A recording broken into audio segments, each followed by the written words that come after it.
We're here in the town of Orfanato, which was devastated by the earthquake and tsunami. You see some of the rescue workers there going into that very unstable house. These guys are very courageous. They go into these structures all the time knowing that they could come down at any minute.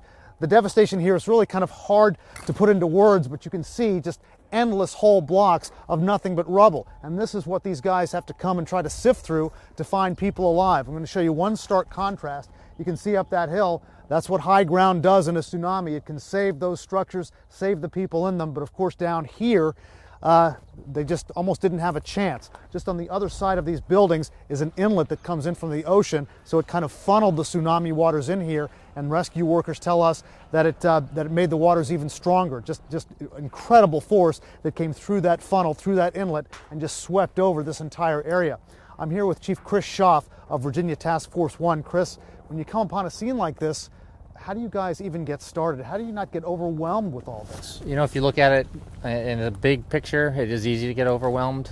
The way that we break it out by sticking with search teams, groups, and breaking it down to small coordinates and small grids, it makes it easier for the guys and girls to focus on their jobs while they're here, so you can move from grid to grid instead of city to city. That would be too much and too much to process.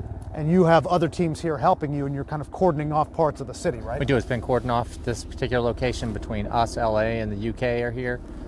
We've divided into 7 coordinates or 7 quadrants, and we're working in the lower 3 here, and then we've broken that down further by search groups and rescue teams that are working here. All right, well, Chief, good luck. Thanks for doing this. Thank you. Well, Kieran and Christine, one thing that Chief Schaff has told us is that what they count on a lot in these situations, not only for the canine teams that are just over there, they're swarming around here also, by the way. The dog teams are very impressive.